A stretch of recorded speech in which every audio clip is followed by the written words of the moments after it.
12 বছর পরে সরকারের পক্ষ থেকে ইউসুফকে ডাকতে আসা হলো। ইউসুফ বললেন, আর আমি জেল থেকে বের হবো কেন?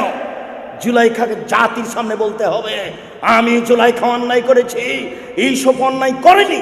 যতদিন পর্যন্ত জুলাইখা জাতির সামনে ঘোষণা না দিবে, ততদিন পর্যন্ত আমি ইউসুফ জেল থেকে বের হব না।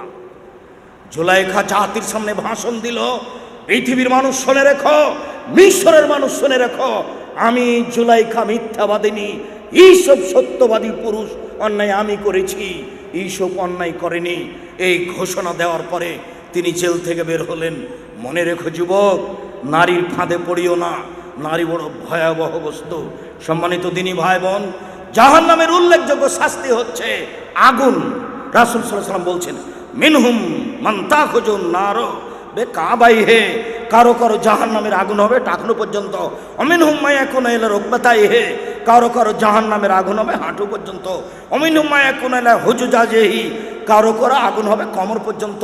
অমিনহুম মা ইয়াকুনু ইলা তারকুয়াতিহি, কারো কারো জাহান্নামের আগুন হবে গলা পর্যন্ত।